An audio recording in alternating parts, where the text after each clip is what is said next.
Alors, donc les Basques, l'histoire d'un peuple particulièrement étrange en Europe, puisque bon, ce peuple est en Europe. Alors vous savez qu'il y a des peuples mystérieux sur la Terre. Beaucoup ont disparu. Bon, on les étudie en histoire. Vous prenez les Étrusques, c'est une civilisation extraordinaire. Bon, ouais. Il n'y a plus d'Étrusques aujourd'hui. Vous avez des peuples asiatiques, des peuples au Moyen-Orient qui ont disparu. La Bible aussi des tas de peuples qui n'existent plus aujourd'hui. Puis tout le monde connaît les fameuses Atlantes. Il y avait des Atlantes, l'Atlante a disparu. Il n'y a plus d'Atlante aujourd'hui. Il y a peut-être des descendants par l'ADN, on pourrait retrouver un gène d'Atlante quelque part. Mais enfin, en tant que peuple, bon, ils ne courent pas les rues. Alors que là, bon, bien, les Basques existent. Il y a donc bien un peuple basque. Donc il y a des peuples qui ont disparu, il y a des peuples originaux qui restent. Vous allez toujours trouver une tribu amazonienne, des Indiens Guaranis, etc., une tribu africaine des Dogons, ou autres, qui sont toujours vivants aujourd'hui et qui ont un mystère. Il y en a tout plein qui existent, mais bien sûr qui ont comme mystère. Les Dogons ont un mystère. Vous savez que les Dogons, quand les explorateurs s'y sont allés, ils ont parlé d'étoile Sirius. Et que cette étoile Sirius était double. Alors les explorateurs qui ne connaissaient même pas Sirius eux-mêmes ont dit qu'est-ce que c'est que ces trucs-là. Et l'astronomie moderne découvre que l'étoile Sirius est double, c'est-à-dire il y a un petit soleil qui tourne autour d'un plus gros. Et donc il s'est dit comment ils pouvaient savoir ça. Donc l'explorateur a essayé de savoir un plus. Comment vous savez ça? Et là le sorcier a répondu parce qu'on en vient. De Sirius on en vient, d'accord. Bon, alors à partir de ce moment-là, bon, vous voyez, donc bon, des choses de ce genre-là, donc des peuples mystérieux qui existent encore, qui bien sûr ne sont pas européens, et des peuples très très intéressants qui ont disparu. Alors, quelle est l'originalité du peuple basque? Alors, en plus, les Basques, c'est vraiment extraordinaire, c'est chez nous. On ne connaît pas de Basques, mais on a des Basques en France. Donc quand on dit qu'on ne connaît pas les Basques, qu'on ne connaît pas leur tradition, on n'a rien à faire d'eux. Ils ne sont pas quelque part dans un coin perdu en Europe, dans les Balkans ou au nord de la Finlande, c'est en France. Là, la petite partie ici, c'est la moitié des Pyrénées-Atlantiques, c'est en France, et bien sûr la plus grosse partie est en Espagne. Alors, quelle est la particularité de ces Basques? Ils sont déjà à cheval sur le pays. En gros, ils sont à cheval sur les Pyrénées, donc il y a une partie du côté français, une partie côté espagnol, et donc bien sûr basque d'un point de vue ethnique, linguistique, etc. Alors divisé en 7 provinces que vous voyez ici. Donc il y a 7 provinces. Alors là, ici c'est la frontière entre, là ici en mauve c'est la barrière des Pyrénées. Les Pyrénées sont un peu partout, mais là c'est la ligne de crête. Là, le Pays basque français, Pays basque espagnol. Donc 7 provinces, 4 en Espagne. Donc il y en a une qui s'appelle la Biscaye, ici. Guipuscoa, ici, Álava, et la Navarre espagnole. Et du côté français, vous avez la Soule, la Basse-Navarre, le Labour. Vous voyez un petit peu comment c'est réparti. Alors, il y a des tout petites provinces, ça doit correspondre dans tout le Pays basque à l'équivalent de 3 à 4 départements français. Plutôt 3 que 4. Donc une particularité, bien entendu, un peuple qui a été séparé par une frontière, à un moment ils voulaient se réunifier, ils avaient fait des pétitions, des demandes au gouvernement français et espagnol pour dire on va refaire un Pays basque unifié. Bon, alors, du côté français, il n'y a pas une majorité de population qui parle de basque. Il y a des bascophones, comme on dit, alors les autres, ou alors on parle les deux langues, du basque, mais il y a beaucoup de français. Par contre, quand vous êtes dans cette partie ici, c'est très bascophone.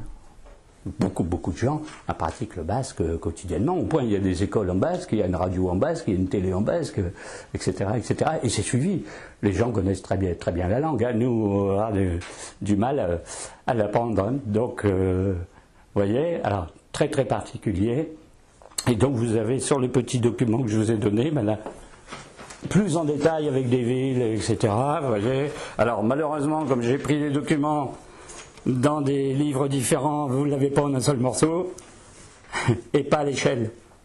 C'est-à-dire qu'ici, sur mon document, le Pays basque est plus petit en surface que le Pays basque français qui est en dessous. Vous voyez? Alors vous retrouvez, vous voyez, Guipuscoa, alors je ne sais pas si ça se prononce comme ça, Guipuscoa, bon, capitale San Sébastien, vous avez la Biscaye, capitale Bilbao, alors Bilbao, c'est connu, Álava, capitale Victoria, Navarre, capitale, alors là, la capitale est très célèbre, Pamplune.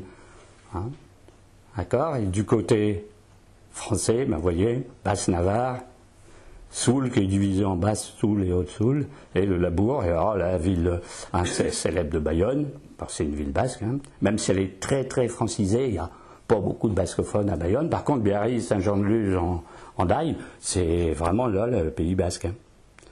Vous voyez un peu comment c'est fait.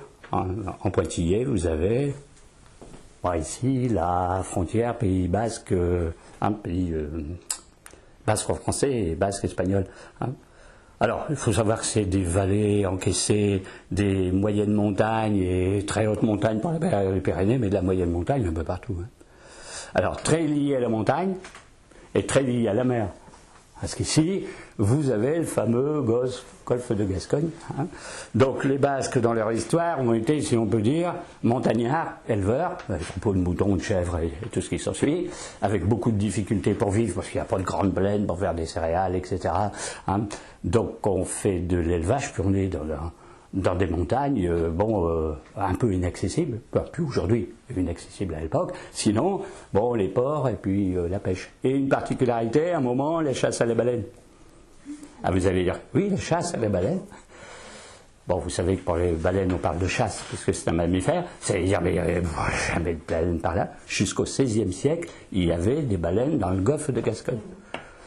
Et les Basques attaquaient les baleines dans des barques à fond plat, une dizaine de rameurs, avec 3 à 4 d'entre eux avaient des lances et des harpons, et on encerclait avec les bateaux de baleine, on tuait, transperçait la baleine, et on la tirait avec des cordes sur le rivage, et on avait bien sûr de la graisse, de l'huile, tout un tas de choses pour toutes les familles, pendant très longtemps, et il s'est trouvé que ces baleines qui migraient jusque dans le golfe de Gascogne tout le Moyen-Âge, et bien après, pour X raisons de migration, de climat et de surpêche et de ce qui s'ensuit, eh bien, n'ayant plus l'alimentation pour elles, sont parties beaucoup plus au nord, disons que dans les migrations, descendaient beaucoup moins bas dans les périodes estivales.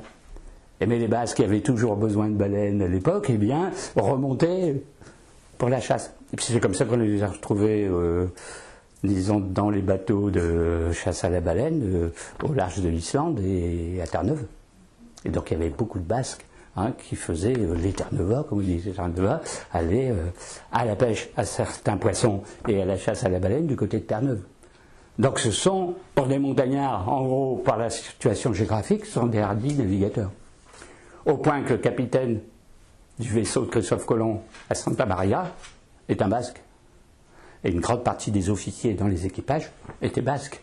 Donc on les recrutait parce que c'était des marins efficaces, très sérieux. Il y en a d'autres dans d'autres pays, des Anglais ou des Danois ou des Vikings, mais ils sont réputés quand même. Alors vous voyez, c'est déjà contradictoire.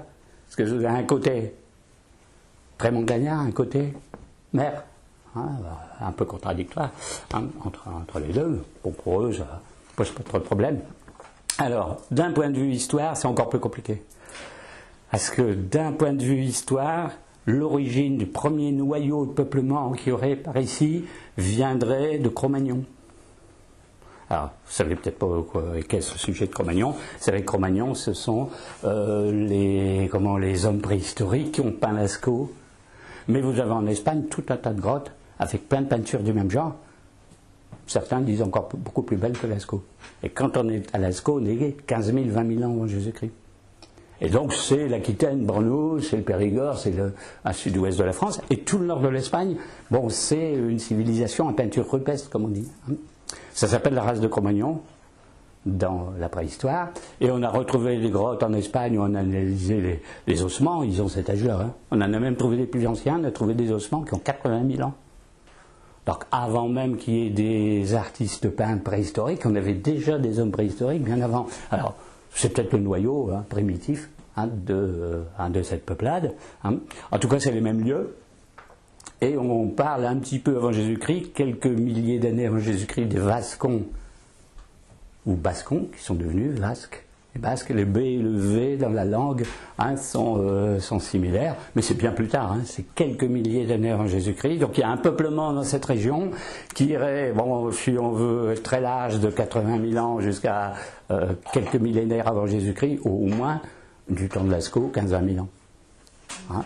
Donc c'est très intéressant. Alors pourquoi c'est comme ça? Pourquoi ces civilisations par là en bas? C'est parce qu'à un moment, il y a eu une glaciation. et les glaciers descendaient jusqu'au milieu de l'Europe. Donc en clair, la Pologne, l'Autriche, les Pays-Bas, même le nord de la France était sous les glaces. Donc les peuples, en fait, vivaient autour de la Méditerranée. Rive nord et rive sud. Bon, toujours est-il qu'on va retrouver à un certain moment, quelques milliers d'années avant Jésus-Christ, hein, c'est un peuple qu'on pourrait appeler basque, hein, entre guillemets. Alors après, qu'est-ce qui va se passer? Eh bien, vous savez qu'il y a des conquérants de toutes sortes, bon, qui sillonnent l'Europe, hein. Donc vous allez avoir des attaques. Alors à un moment, il y a les Celtes qui vont passer, hein, les Ibères, ce qu'on appelle les Ibères, qui ont fondé la péninsule ibérique et l'Espagne, sont un peu des Celtes, mais c'est bien après, hein. Et après, vous avez les Gréco-Romains, etc. Hein, donc les Grecs et les Romains, tout le long des côtes espagnoles, vont créer des comptoirs, des ports, hein, etc.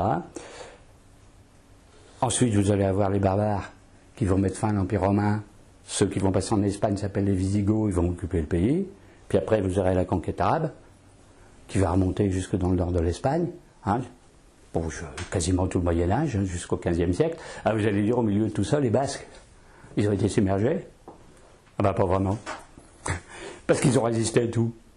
Les Celtes, ils sont passés sur les côtés, ils sont allés en Galice. Bah, la Galice, c'est les terres des Celtes, hein, les Galles, comme le pays de Galles, sont descendus dans tout le reste de l'Espagne. Quand les Grecs sont arrivés, ils ont occupé plutôt la pointe sud. Les Phéniciens ont passé, les Carthaginois sont passés, hein, tout le monde est passé. Les Romains, bon, alors le fameux général Pompée a fait la conquête de l'Espagne. Comme il n'a pas vraiment réussi à pacifier tout le pays, ben, le fameux Jules César a fini la conquête. Mais le Pays basque a toujours résisté. Ça a eu une résistance beaucoup plus efficace que dans les autres provinces. Donc en gros, c'est je résiste et tout. Hein. Au point que les Romains, bon, il y avait un port, on a retrouvé des ruines romaines un petit peu sur la côte. Hein. Et alors en Castille, le long de la côte, etc., c'est plein de villes romaines, mais il n'y a pas vraiment de villes romaines au Pays basque.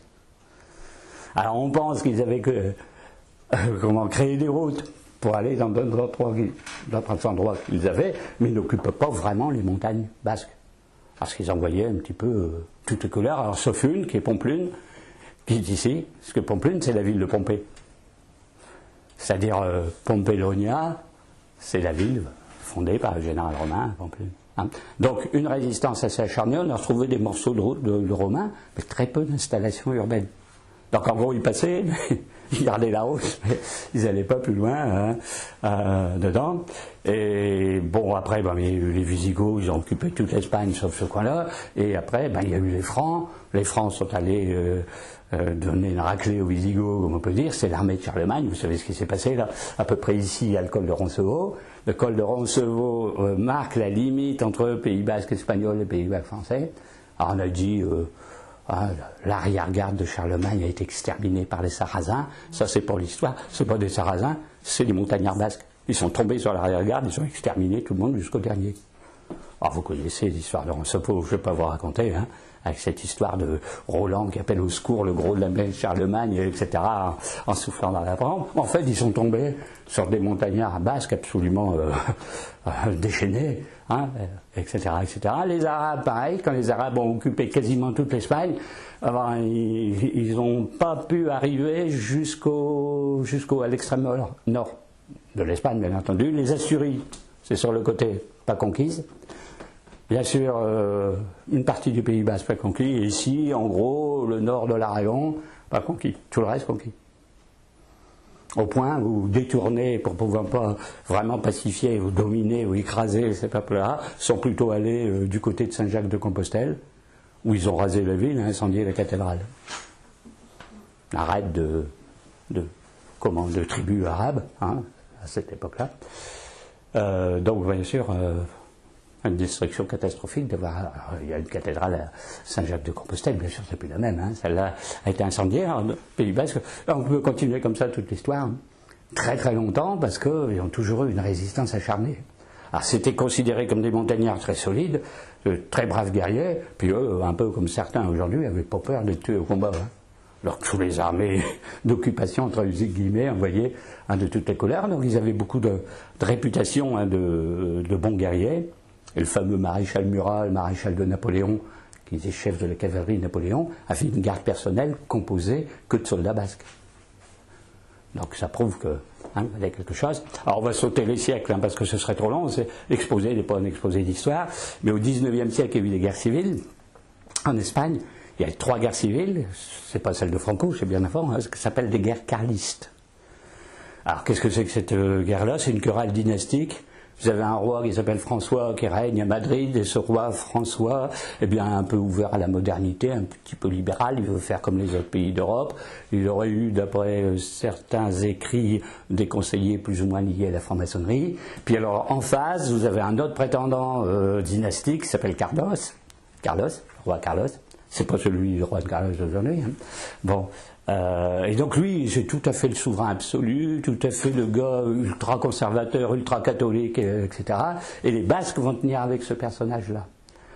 Alors vous allez dire, ils sont vraiment rétro, ils sont pour l'absolutisme, etc. Bien pas du tout. Alors, en fait, c'est pour défendre leur tradition.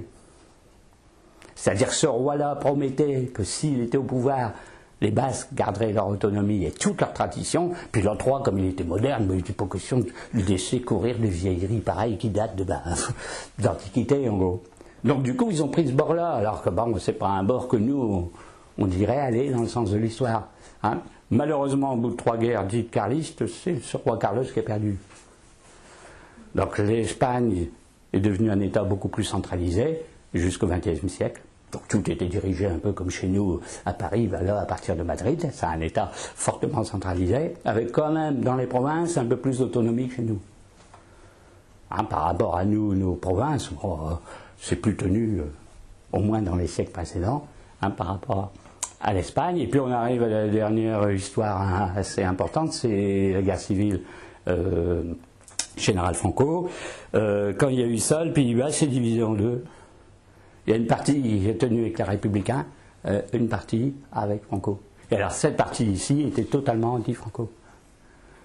Et vous verrez après, Guernica c'est ici, il y a eu cette histoire à cause de la résistance basque à Franco, mais uniquement dans ce coin-là. Donc il y a eu une division interne, très importante. Il y en a toujours, parce qu'on ne peut pas dire que 100% des Basques ont toujours soutenu tel ou tel courant. Alors conclusion de tout ça, bon, c'est un peuple pas assimilable, si vous voulez. D'abord, ultra résistant, sans laissant compter par aucun conquérant de n'importe quelle nature, même pas par l'État espagnol. Et donc, bon, des gens difficiles. Alors nous, on parle des Bretons chez nous, ultra résistants, des Corses, mais alors les Basques, c'est quelque chose. D'accord ? Un peu moins du côté français, parce que là, ça s'est un peu plus dilué dans la société française que là, en Espagne, c'est beaucoup plus tenu, beaucoup plus résistant. Alors, une histoire est édifiante à ce sujet, c'est censé être une légende, c'est basé sur des faits historiques, mais c'est une légende. C'est un gouverneur romain qui est venu voir le grand chef des Basques, et il a dit, ben voilà, notre empereur, c'est l'empereur Auguste, a demandé que vous cédiez, bien sûr, le territoire, mais si vous cédez, vous ne serez pas détruits, on ne brûlera pas les villes, on ne tuera pas les gens. Mais on exige en échange votre tradition de livrer aussi 400 jeunes gens pour l'armée, 200 jeunes filles pour le service du palais, des troupeaux, des trucs comme ça. Et alors le grand chef des Basques, curieusement, répond en gros favorablement. Tollé dans l'assemblée, les autres grands chefs, ouais, vive le Pays Basque, les Romains à mort, etc. Après ils se réunissent et le gars il explique. Écoutez, vous voulez combattre les Romains, vous ne voulez pas céder, mais vous savez ce qui se passe chez nous, vous êtes beaucoup trop divisés. Et la division, c'était quoi? C'est ce qu'on appelle la vendetta. Car existe au Pays Basque la vendetta comme en Corse. Et comme dans les Balkans, et comme dans certains peuples antiques, où il y a cette tradition des vengeances de famille. Donc, en gros, c'est une histoire de cœur. Il y aurait eu 2 frères qui seraient amoureux de la même jeune femme, et puis il en a finalement choisi un, et l'autre, très vexé de ne pas avoir été choisi, a tué son frère et kidnappé la femme. Et résultat, il y a eu la vendetta éternelle entre les 2 familles, et donc le chef de guerre dit, vous voulez combattre les Romains, mais vous êtes divisés entre vous. Première étape, réconciliation.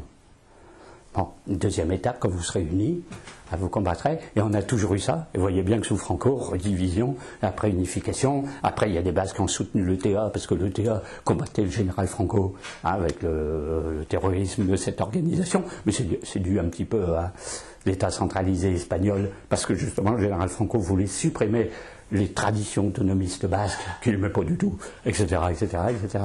Hein. Donc vous voyez, vous avez des choses très particulières. Donc ça tient au fonctionnement social. Parce que la vendetta, c'est quand même une rivalité entre familles, pourtant toute basque.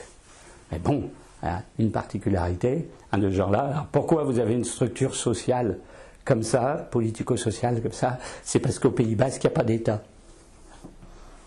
L'État, c'est l'État centralisé parce qu'il n'y a pas d'État. Qui est-ce qui gouverne? Les grands chefs de clans familiaux. Alors vous avez des familles, bien sûr, le clan, c'est plus large qu'une famille traditionnelle. Hein, vous avez quelquefois plusieurs dizaines de personnes d'un clan familial. C'est-à-dire vous avez les descendants, les cousins, les cousines, les tantes, tous ceux qui survivent d'un clan et qui habitent tous la même maison. Et qui ont la même terre autour. À côté, c'est un autre clan familial, plus loin, c'est un clan familial. Et comment est dirigé le pays? Par la réunion en assemblée, donc qui s'appelle la junte, c'est-à-dire l'assemblée, des grands chefs de famille, des grands chefs de clan. Et ils prennent des décisions en commun. Donc il n'y a pas un État centralisé. D'où la querelle des familles, etc., l'arrangement des familles. Donc c'est très très particulier. Donc en gros, eux, ils ne supportent pas les choses étatiques, en gros, parce qu'ils s'organisent un petit peu à l'amiable à l'intérieur des familles, tout en se disputant comme dans n'importe quelle famille. Alors, vous voyez que c'est un peu particulier. Deuxième tradition sociale très particulière, c'est que on transmet tous les biens à l'enfant aîné. Vous voyez, donc vous avez une famille, par exemple, un père et une mère, il y a 4 enfants.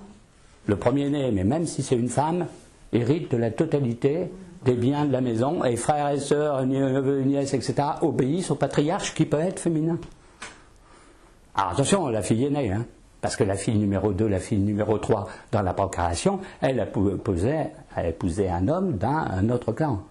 Hein, mais elle n'est pas héritière potentielle, hein, du territoire. Alors pourquoi c'est comme ça? Parce que bon, c'est assez petit, et si vous faites un partage par le nombre d'enfants, même si vous faites comme nous à une certaine époque, enfants masculins, si vous divisez une propriété qui a 1 hectare et que vous avez 100 moutons en 3 fils, et si on compte les filles qui sont aussi bonnes que les hommes à 8, c'est fini. Donc on donne qu'à la personne aînée. Et remarquez, à la femme aussi, qui peut être patriarche, enfin chef de clan. Attention, les autres obéissent, hein. Les hommes du clan obéissent. Alors celui qui est mal à l'aise dans cette structure-là, le fils numéro 5, etc., eh bien en général, change de pays, s'en va à l'étranger, tente sa chance parmi les mercenaires, etc. Ne reste pas, puis en plus ça monte en nombre au fur et à mesure des années, donc à un moment il y a trop de monde dans la fameuse maison familiale basque. Alors c'est une très très grande maison, hein, au rez-de-chaussée on met les animaux, je dirais à l'étable, quoi, et puis les gens habitent au premier. Et vous avez un petit vestibule, on met les outils, etc. Un autre endroit, on met les stocks de quelque chose. Et puis vous avez, alors la terre appartient bien sûr au clan familial, on a la maison dessus, c'est le clan familial, on a tout l'intérieur de la maison, les objets, les couvertures, les meubles, c'est le clan familial, et la nécropole. C'est-à-dire que les gens du clan familial sont mis dans le tombeau, dans la propriété. D'où le fait qu'elle est sacrée, qu'on ne peut pas trop la vendre, pas trop la donner, pas trop la partager, pas trop ceci. Alors forcément, on se heurte, quand on est l'État espagnol ou l'État français, à des structures sociales absolument invraisemblables. Quelque part, il y a une sorte d'égalité homme-femme, qui ne se fait pas du tout au Moyen-Âge, ni sous l'Ancien Régime, et puis vous avez un héritage de la terre qui est complètement invraisemblable. Rappelez-vous, chez nous, dans notre histoire, l'histoire de Charlemagne. Charlemagne, il y avait 3 fils. Je divise mon royaume de France en 3 endroits, et c'est là que vous avez eu un roi de France, un roi d'Allemagne, et puis la Lotharingie qui était dans l'entre-deux, puis après les 3 fils se sont battus pour essayer de refaire un territoire unique. Après on s'est dit plus jamais ça, donc il y a eu le fils aîné qui héritait des droits de France, et puis les autres, ils étaient de la famille, mais bon, ils n'avaient pas l'héritage, sauf si le fils aîné mourait, etc. Donc eux, ils avaient voulu éviter ça. Ça s'explique un petit peu par l'exiguïté du territoire et les traditions, c'est vrai. Hein. Alors quand ils devaient vendre un territoire, comment ils faisaient? Alors c'était très embêtant, ils n'aimaient pas vendre. Mais en général, bon, ils s'arrangeaient, il y avait une clause qui pouvait leur permettre de racheter le territoire après. Donc une famille X vendait son territoire, mais en disait, il y avait un petit alinéa, un petit détail pour dire si on a les moyens de vous repayer, vous devez rendre la terre que vous avez achetée. Donc on pouvait le récupérer a posteriori. Alors vous voyez un petit peu comment ça fonctionnait, hein, très très très très curieux. Alors forcément ces traditions-là, avec quelle incidence? C'est que vous n'en aviez aucune de commune avec tous les peuples environnants. Les Gréco-Romains n'avaient pas du tout cette conception-là. On ne mettait pas la femme à égalité avec l'homme. La féodalité au Moyen-Âge, alors là, les seigneurs, les suzerains, les vassaux, vous n'aviez pas une alliance de clan familial. C'était une hiérarchie entre le grand seigneur, machin, ses vassaux, des sous-vassaux, donc vassaux, etc. Donc un peuple totalement à part. Donc on peut à un moment se poser la question, pourquoi ce système-là est si étranger au reste de l'Europe? Alors c'est là qu'on dit, oui, mais nous, on a des traditions millénaires, où on fonctionne comme ça depuis bien avant Jésus-Christ, parce que ce peuple-là est antérieur aux Celtes, antérieur aux Gréco-Romains, antérieur aux Indo-Européens. Donc il remonte en fait avant tous les peuples historiques qu'on connaît et qui ont fait l'histoire. Donc, alors si on met les Grecs, allez, c'est la guerre de Troie, c'est, Athènes, alors c'est quelques siècles avant Jésus-Christ. La guerre de Troie, c'est 1250 avant Jésus-Christ. Bon, les Romains, c'est encore après les Grecs. Les Celtes, un peu avant les Grecs. Bon, mettons 2000, 2500 avant Jésus-Christ. Alors, ils sont antérieurs. Leur tradition remonte, en fait, à toutes ces civilisations-là. Alors ils peuvent dire d'abord on est les premiers, parce que nous, on a une ancestralité pas possible. On a des traditions qu'on conserve depuis cette époque-là, et jamais, par exemple jusqu'au Moyen-Âge, jusqu'à la Renaissance, on nous les a fait changer. Alors pourquoi on ne continuerait pas jusqu'au XXIe siècle? Alors quand on dit qu'il faut être moderne, au Pays Basque, bon, ça veut dire qu'ils sont mauvais, hein, et c'est pas péjoratif, hein. Ben, visiblement, c'est comme si, je sais pas, moi, chez nous, on avait conservé des traditions d'il y a 5000 ans. Quand vous voyez comment vous êtes dénigré, que vous essayez de faire une fête de village, où on disait, c'était comme ça qu'on faisait la fête au XVIIIe siècle, mon Dieu, qu'est-ce que vous êtes ringard. Ah là, c'est le XVIIIe siècle, mais avant Jésus-Christ. Ah oui, alors c'est pour ça. Donc un peuple qui est très résistant, qui n'a aucune coutume comme les autres, forcément totalement à part. Et son but, c'est toujours de dire, on veut l'autonomie, pour pouvoir toujours conserver nos traditions. Donc avec qui il s'allie, qui garantit l'autonomie, avec qui ils sont en guerre, qui veut leur supprimer leur autonomie. Aujourd'hui, c'est de toutes les provinces d'Espagne, la province qui a le plus gros niveau d'autonomie. Mais ils veulent l'indépendance totale, donc ils ont encore une petite étape à faire. Mais en gros, on dit qu'à part la politique internationale et l'armée, et autres, il n'y a rien qui échappe localement à ce qu'ils décident. Bon. Alors, arrivé là, vous allez dire, oui, bon, c'est bien beau, ça c'est de l'histoire, de la géographie et de la sociologie, mais ces traditions en question, elles viennent de où? Qu'est-ce qui fait qu'il y a des traditions comme ça, qui semblent archi-millénaires, de où ça peut provenir? Alors là, c'est là qu'on a cherché à quel peuple ça peut bien correspondre, à quelle phase de l'histoire, et même là on est dans la préhistoire. Si vous êtes avant les Gréco-Romains, si vous êtes avant 4000 ans, vous n'êtes même pas dans l'histoire, vous êtes encore avant. Bon. D'accord? On pense qu'il peut y avoir des peuplades assimilées aux Basques 6-7 000 ans avant Jésus-Christ. Alors on s'est dit, mais quel peuple pouvait-il bien y avoir sur Terre qui soit plus vieux que 4000 ans? C'est-à-dire les premiers Égyptiens, les premiers Babyloniens, etc. Il y en a. C'est-à-dire vous avez des populations caucasiennes, des populations berbères, des populations crétoises. Elles ont une intériorité par rapport aux Gréco-Romains. Et alors on s'est dit, est-ce qu'il y aurait un lien de parenté? Alors on a plus ou moins cherché. Quand je dis on, c'est les experts, hein, les historiens, les anthropologues, les lycéens, chercher quel lien de parenté vous pouvez avoir. Alors, il y a par les traditions et les croyances, il y a par la langue, hein, et il y a par l'originalité de certaines choses. Bon, très, très, très particulière. En gros, l'origine ethnique, qu'est-ce qui peut faire que ce peuple-là est si différent que les autres? La langue, forcément, le basque, ça se parle. C'est la seule langue, il n'y a aucun pays où on parle le basque. Et très peu de pays qui ont une langue proche. On va en trouver quelques-unes, relativement proches, mais pas à 100%. En tout cas, dans le contexte actuel, il n'y a aucun pays qui a une langue. Vous allez voir qu'il y a des rapports, mais avec des langues qui n'existent quasiment plus. Hein, presque plus. Hein. Donc il y a quelque chose, vous voyez, très bizarre. Alors, dans les traditions, vous en avez des très curieuses. Hein. Bon, par exemple, la pelote basque. Le jeu de la pelote basque ne se fait qu'au Pays Basque. À dire ça, c'est pas répandu en Europe. Alors, vous savez, si vous allez dans un village au Pays Basque, il y a toujours ce qu'on appelle le fronton ou le mur, c'est-à-dire, bon, un endroit où on va jouer à la pelote basque. Ah, c'est pas répandu en Espagne du tout, c'est répandu là. Alors on dit, alors ça vient de je sais pas où, alors ça se joue soit à la main, on lance la balle sur le mur, soit avec une raquette en bois, soit avec la fameuse chistera, vous savez, c'est une sorte de corbeille incurvée, là, alors vous avez une manche en bois de châtaignier, là, et puis la palette en osier, et quand vous lancez la balle avec ça, elle va à plus de 250 km/h.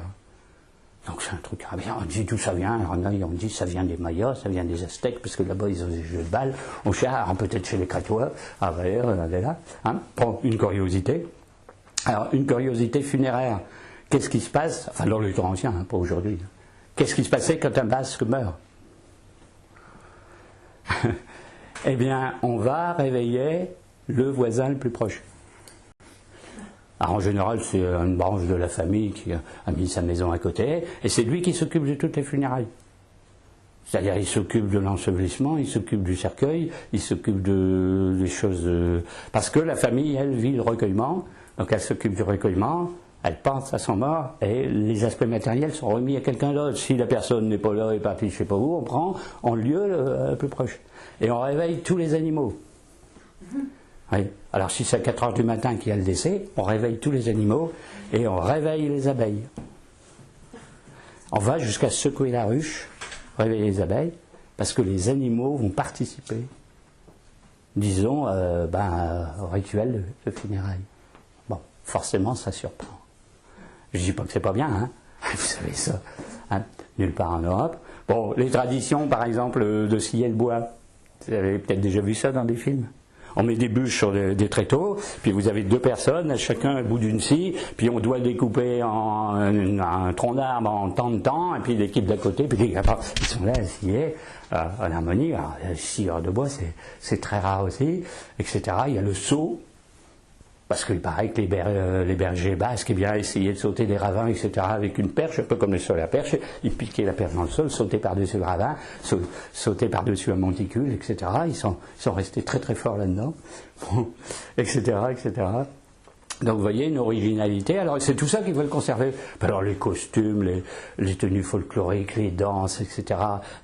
On a plusieurs centaines de danses différentes. Alors les chansons populaires. 400 chansons populaires. Chansons populaires, c'est pour nous, au clair de la lune, la mère Michel, des trucs comme ça. Là, plus de 400. Et connues aujourd'hui. Hein. D'accord ? Et une tradition très curieuse, une tradition spéciale de troubadours.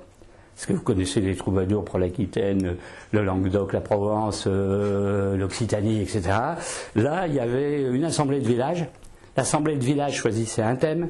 Et 2 troubadours s'affrontaient sur le thème en question, en vers, et sous forme d'un échange de pièces de théâtre, une tirade chacun, puis se répondait, et en improvisation totale.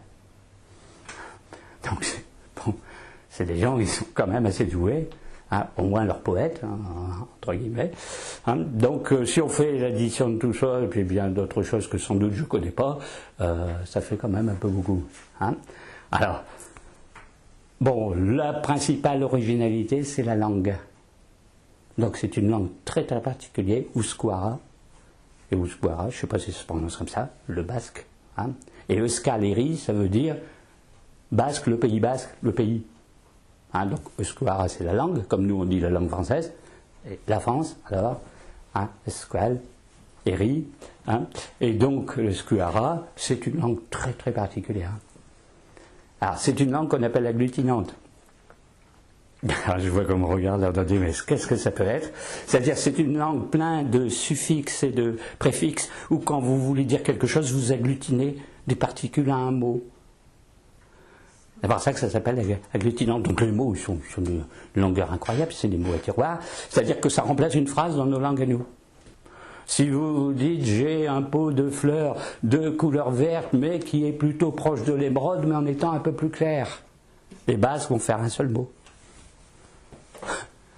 C'est-à-dire qu'ils vont mettre les nuances de vert, etc., condensées. Ce qui fait qu'on peut créer des mots.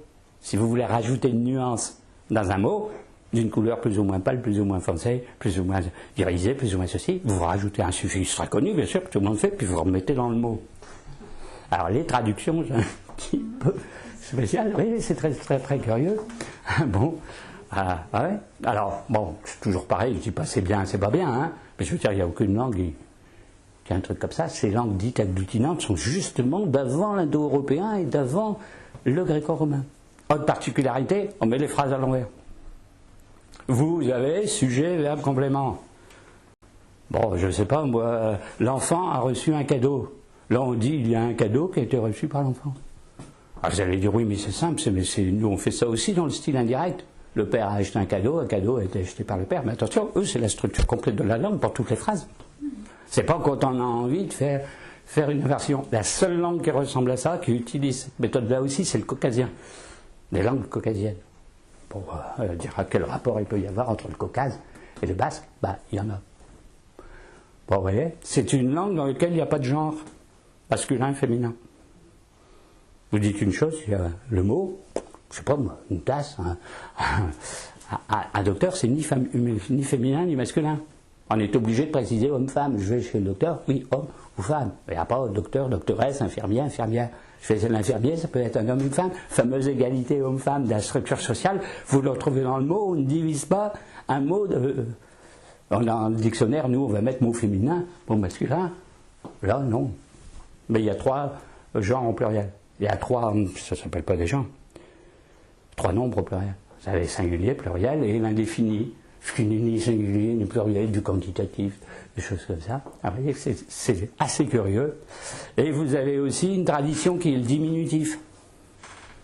Quand vous voulez faire un diminutif, nous, vous dites par exemple un chat, eh bien, un tout petit chat bien mignon, eh bien, eux, ils emploient le même mot en ne changeant qu'une lettre. Bon, ils vont employer, je ne sais pas, un mot qui commence par un Z et après par un X, eh bien, le mot chat va dire mignon petit chat en changeant qu'une lettre. Alors que nous, là, on va dans l'autre sens. Nous, c'est nous qui faisons des trucs à tiroir en rallongeant la sauce. Là, et eux, ils savent traduire. Je crois que j'en avais mis quelques-uns en exemple. Ah oui, bah vous en avez un exemple là. Dans la linguistique, ça s'appelle l'hypochoristique. Bon, voyez, par exemple, sagou, ça veut dire souris. Quand vous prenez le S, vous le transformez en X. Bon, on dit en gros, si je prononce bien, les basses vont m'en vouloir, mais enfin, chagou, hein, ça veut dire la jolie petite souris. Vous avez changé avec le S et le X. Bon, guisonne, ça veut dire l'homme. Guichon, ça veut dire le petit homme. Alors, Madeleine, c'est le prénom Madeleine. Matchalène, ça veut dire Mado, Mad. Donc on fait comme ça. Mais pas une fois pour s'amuser, hein, tout le temps. Vous voyez, hein? Bon, et alors il y a aussi beaucoup de synonymes, vous allez avoir beaucoup plus de synonymes qu'en français. On pense 2 à 3 fois plus. Donc, hein, ça fait quand même beaucoup. Alors, à quoi ces langues-là sont-ils apparentées? Les linguistes ont cherché, hein. Les trucs carabinés. Ah oui, j'ai oublié de vous dire quelque chose. Il y a un nombre de cas vraisemblables. Alors, jusqu'à une certaine époque, il y avait 12 cas. Je ne sais pas s'il y a encore 12 cas aujourd'hui. Alors, s'il y en a parmi vous qui ont fait de l'allemand, vous connaissez ce que c'est qu'une langue à cas. C'est-à-dire, non? Peut-être pas, si vous n'avez pas fait l'allemand, non, mais si vous avez fait, oui. Hein, c'est-à-dire que le mot ne s'écrit pas de la même façon selon sa fonction dans la phrase. En gros, si c'est un complément de nom, le mot il a telle syllabe finale. Si c'est un complément d'attribution, telle syllabe finale. Si c'est un accusatif, complément d'objet, telle syllabe finale. En allemand, il y a 4 cas. Nominatif, datif, accusatif, etc. Dans certaines langues, 7. Et puis, en basque, il pareil, 12. Oh, je ne vous dis pas, je ne les connais pas. Hein. L'absolutif, ça doit être le nominatif, le mot normal. Après, l'ergatif, je ne sais pas ce que c'est. Vous retrouvez datif, génitif, bon, un peu comme en latin aussi. Bon, commutatif, je ne sais pas trop ce que c'est. Vous avez une liste comme ça. Bon. Alors, quand vous êtes dans les langues caucasiennes, puisqu'on rapproche beaucoup des langues caucasiennes, vous avez un exemple ici.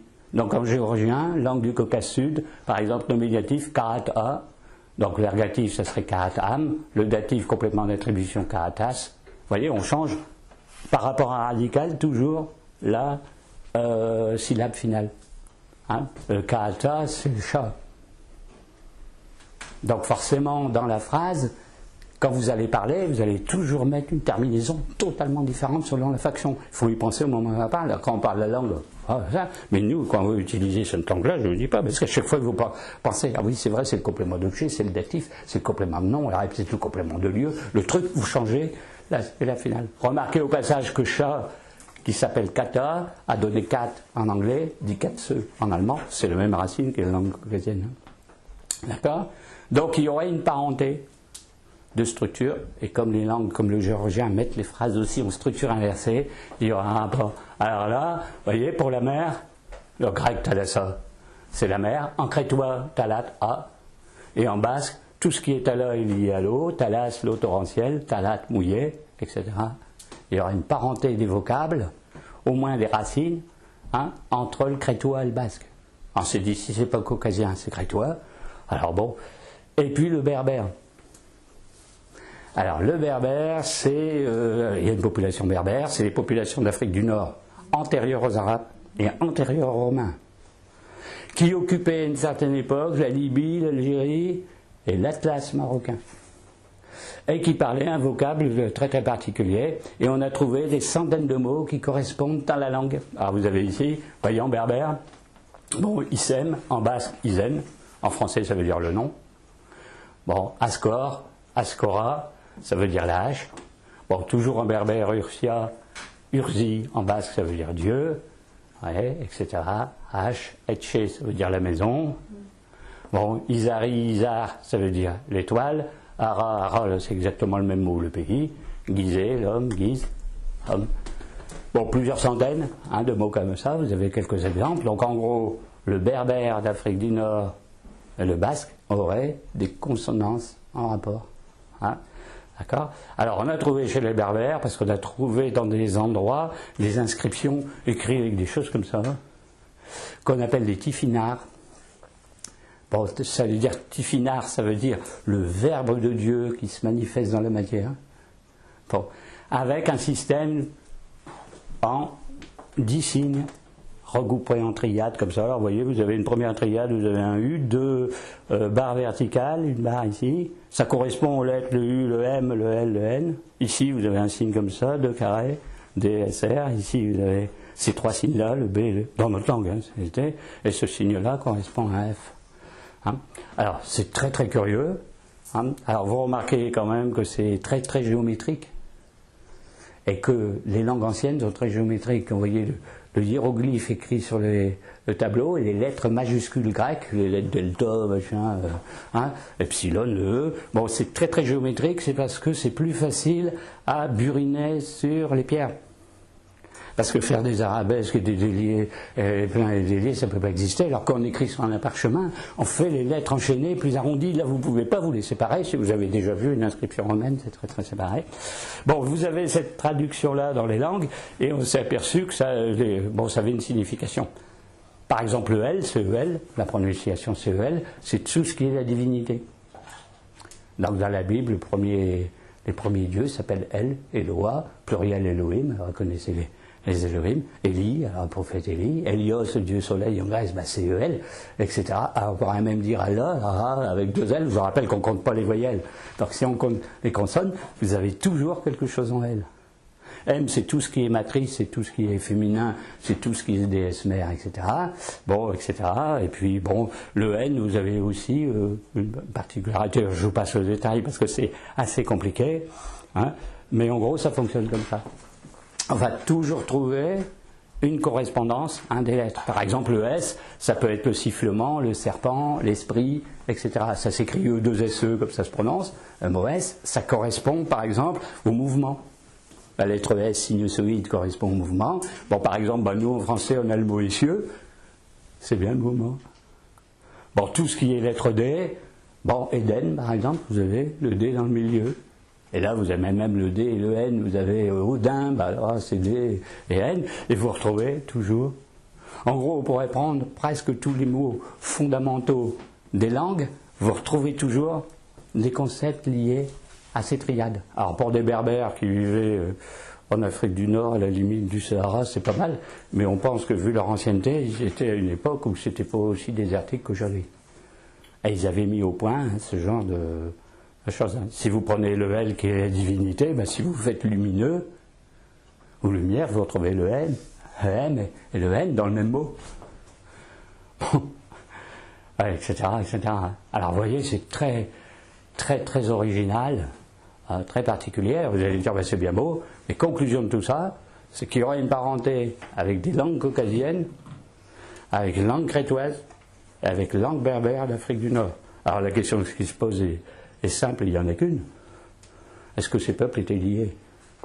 Est-ce que l'un descendrait de l'autre? Est-ce que du Caucase, des populations seraient arrivées en Crète? Les Crétois, pour le commerce, parce que c'était des hardis navigateurs aussi, ça arrivait jusqu'au Pays Basque? Ou pourquoi pas l'inverse?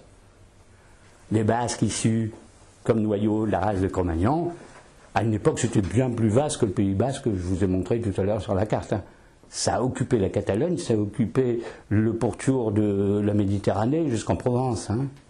Ça occupait même une partie. Donc le basque était beaucoup plus répandu, pas induit à leur province. Alors on a même trouvé des mots basques dans le vocabulaire corse. Est-ce qu'à un moment il n'y aurait pas des Basques qui auraient occupé dans la toponymie des lieux? On retrouve des coïncidences aussi. Est-ce qu'ils auraient écumé un petit peu, soit eux, soit les Crétois, soit les Berbères, le bassin occidental de la Méditerranée? Il peut très bien qu'il y ait un rapport. Alors le tout c'est de dire dans quel sens ça marche. Est-ce que c'est les Basques qui sont allés vers le Caucase, ou des Caucasiens qui sont allés vers l'ouest?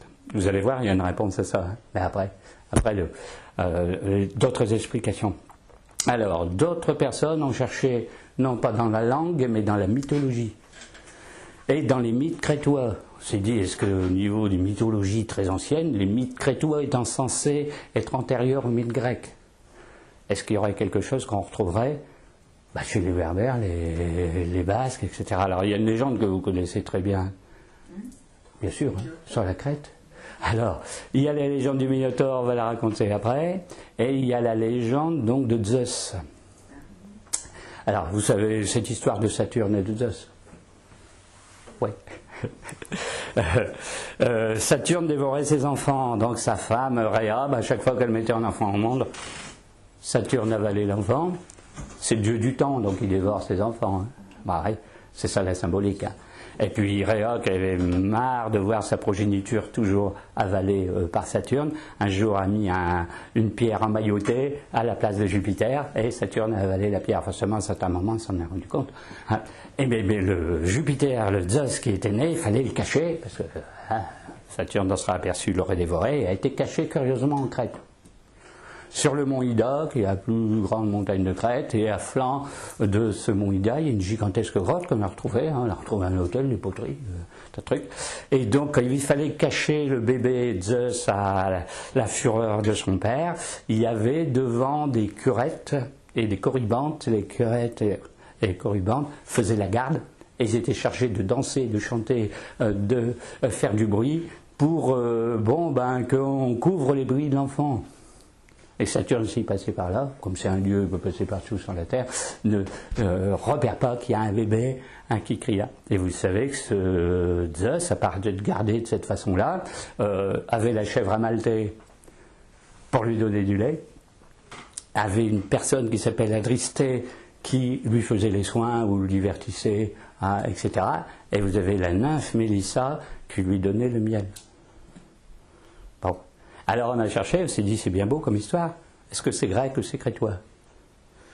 Alors très longtemps dans la mythologie, on dit puisqu'il y a Zeus, c'est grec.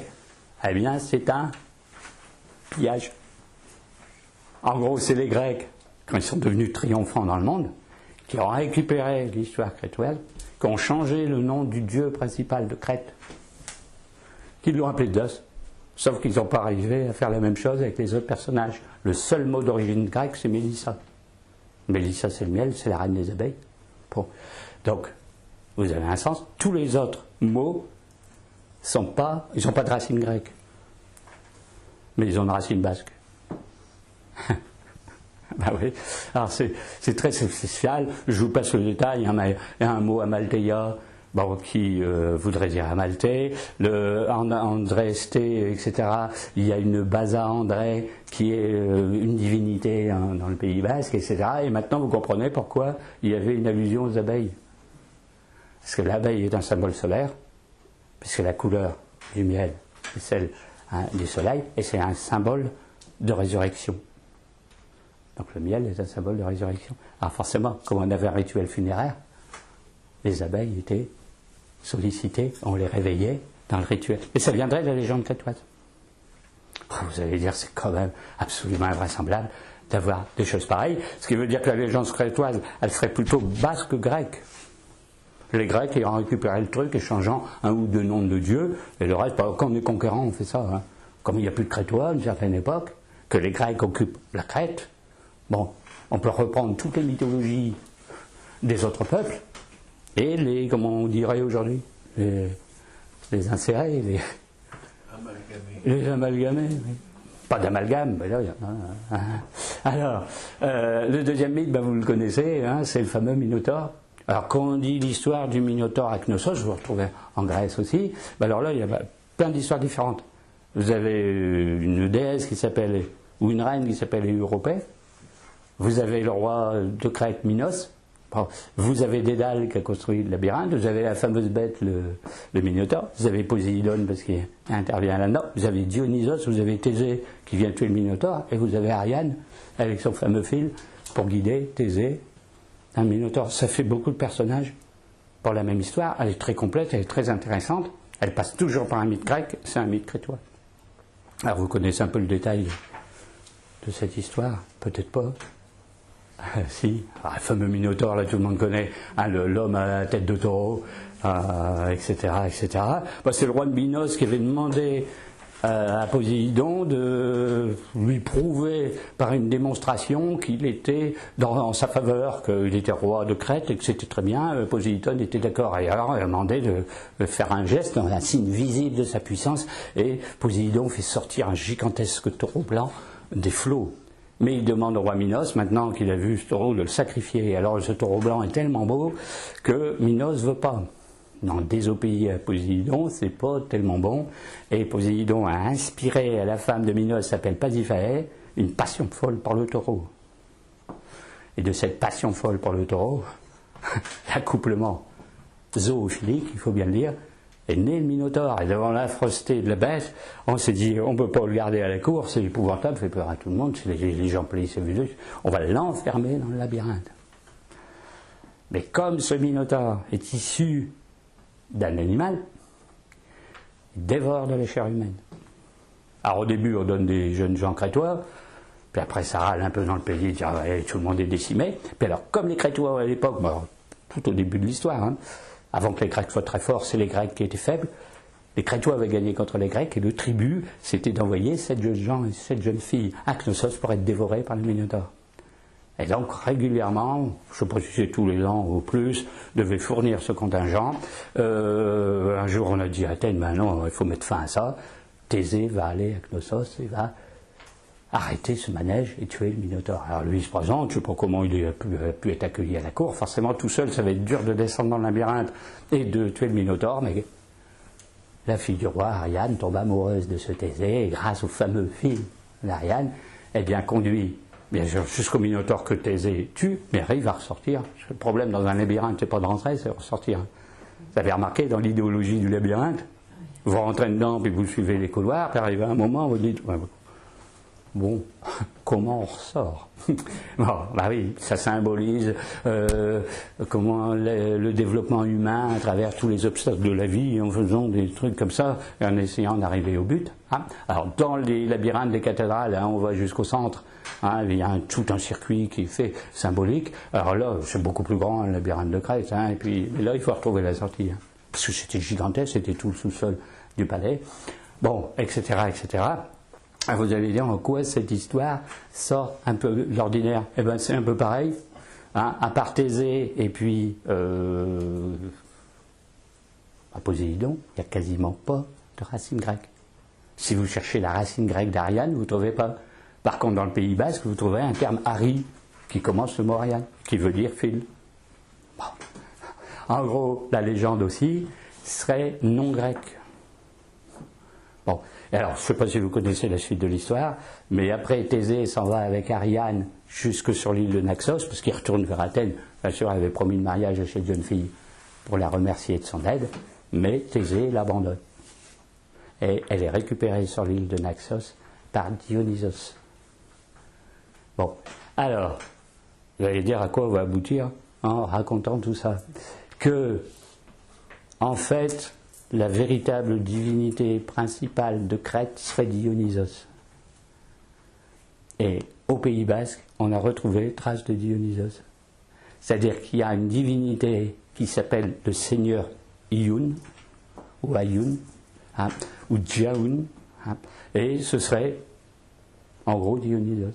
Ah, pourquoi? Parce que c'est un dieu de la fertilité, c'est un dieu qui fait du spectacle, du carnaval, etc. Et que ça correspondrait. Et en gros, les Grecs, quand ils ont mis Zeus à toutes les sauces, ont remplacé ce fameux dieu Dionysos par Zeus. Et donc Dionysos serait une divinité bien plus ancestrale que les autres divinités grecques qu'on connaît. Alors, vous savez que dans l'Olympe, dans le panthéon grec, Dionysos n'a jamais été vraiment bien admis. Parce que vous avez les déesses Athéna, Vénus, etc.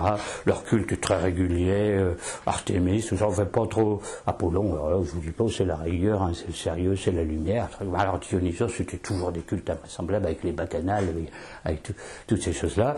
On s'est dit, bon, c'est quand même un culte pas tellement clair et rationnel, parce que je vous rappelle, Dionysos, c'est le dieu du vin et de l'ivresse mystique. Et le déchaînement des bacchantes, c'est-à-dire ses disciples, donnait lieu à des spectacles vraiment ahurissants, hein, qui à un moment étaient interdits, puisque c'était des orgies monstres. On s'est dit, on ne peut pas accepter des choses comme ça en Grèce classique, c'est-à-dire à Athènes, et pas dans l'Olympe. Puis à la longue, c'était intégré, mais on aurait beaucoup de cette histoire dans les légendes basques. Et en particulier le fameux taureau. Parce que là, vous avez bien une histoire de taureau. Et au Pays Basque, il y a un taureau qui s'appelle Zegen, qui est aussi une divinité taureau. Et quand on sacrifie le Minotaure, en fait, on sacrifie Dionysos qui est assimilé au taureau. Et de son sang, et de sa vie, etc., naît une résurrection. Alors, vous savez une chose très curieuse pour Dionysos, c'est pas un dieu comme les autres. Hein. On en a déjà parlé dans d'autres conférences. C'est pas un interrogatoire comme à l'école. Hein. Mais Dionysos a une particularité extraordinaire dans les mythologies grecques, si on le compte comme grec, comme Dieu. Il meurt et il ressuscite. Alors il y a déjà une naissance absolument invraisemblable, c'est celui qui est né de la cuisse de Jupiter quand sa mère a été foudroyée par Jupiter. Donc déjà il est né 2 fois, il est né dans un ventre, sorti du ventre de sa mère, mis dans la cuisse de Jupiter et ressorti quand il est arrivé à maturité de fœtus. C'est un truc absolument extraordinaire, c'est le 2 fois né, donc l'initié. Hein. Et après, quand cet enfant a grandi, quand il était adolescent, il a été attaqué par les titans, et les titans l'ont mis en pièces, l'ont déchiqueté complètement, et ils ont fait cuire ses parties pour le manger, et les restes ont été jetés à la mer, je ne dis pas le dégât, quoi, sauf un organe, le cœur. Et Zeus, épouvanté, ce fils qui avait tiré de sa cuisse, a été dépecé par les titans, ses ennemis, à partir du cœur, a ressuscité Dionysos. Alors, je vois que ça vous rappelle quelque chose. Vous avez dans les mythologies grecques un dieu qui meurt et qui ressuscite. C'est pas très fréquent, parce que les autres ne meurent pas, ne ressuscitent pas. Osiris, c'est pour l'Égypte. Alors Osiris, on dit oui, mais c'est vrai. Lui, Osiris a été coupé en 14 morceaux par un ennemi. Isis a reconstitué les morceaux, a fait une momie avec les morceaux ligotés avec des bandelettes, et Osiris a ressuscité. Alors bien avant Jésus-Christ, eh bien, un Dionysos, un Osiris, meurt et ressuscite. Au point qu'on se demande si Osiris pour l'Égypte et Dionysos pour les peuplades méditerranéennes, c'est pas le même. Et on retrouve cette histoire-là, d'une autre façon, avec le fameux seigneur Basa Yaoun, une divinité qui correspondrait à Dionysos. Ça ne s'appelle pas comme ça, mais en gros, le nom, avec la prononciation, il ressemble beaucoup. Alors vous voyez que c'est très très curieux d'avoir une chose de ce genre. Donc on retrouve le culte de la fertilité, de la terre, des mères, etc. etc. Donc une originalité. vraiment extraordinaire. On pense, je vous l'ai dit tout à l'heure, hein, que les Grecs auraient tout récupéré et retransformé en histoire grecque, et comme personne n'a pu vérifier quoi que ce soit des prises d'origine. Hein, par contre, le Zeus, si vous prenez Zeus, dans la mythologie grecque, il ne ressuscite pas. Hein. Il est né, mais il ne meurt pas pour ressusciter. Hein, là, quand il est sauvé par sa mère Rhea, qui le cache dans la montagne de Lida, après, il est immortel. Par contre, du temps des Crétois, quand vous y allez avec Knossos, en vous montant à un endroit qui était le tombeau de Zeus. C'est un tombeau de Zeus, c'est que un dieu qui meurt et qui ressuscite. Bon, vous voyez que ça a un sens un petit peu particulier. Alors, ça ferait lier un peu toutes ces histoires, mais pour en revenir à ce que je disais au début, ça prouverait qu'il y a un rapport entre les Basques et les Crétois. Parce que ce mythe-là est d'origine de Crète. Alors, il y a une divinité aussi au Pays Basque qui est la déesse mère. Donc la déesse mère s'appelle, à l'origine, en Grèce, hein, c'est Maya. Donc Maya, c'est la déesse des origines, hein, c'est la mère des dieux. Hein. C'est même la mère de Hermès. Alors vous avez plusieurs sortes de déesses mères. Hein. Vous avez la déesse qui a créé toutes les formes au début, les formes du monde, les choses matérielles, à partir des éléments primordiaux d'une divinité encore au-dessus. Après, vous avez les déesses mères qui engendrent les dieux. Après, vous avez les déesses mères, la matrice primordiale, qui engendre les hommes. Hein. Donc c'est à plusieurs niveaux. Et donc vous avez une déesse mère au Pays Basque aussi qui s'appelle Marie. Mais Marie écrit sans E au bout. Donc écrit comme ça. Bon, c'est la déesse mère, hein, d'origine. Alors, là aussi, d'un point de vue culte, les Basques ont conservé très longtemps leur conception païenne. On pense qu'au Xe siècle, ils n'étaient pas encore très christianisés. Il y avait même un pape qui a protesté, mais comment ça se fait qu'en Espagne, il y a encore les Basques qui ont des croyances avec des divinités païennes, mais on était au Xe siècle. Mais aujourd'hui, c'est les plus pratiquants du culte catholique.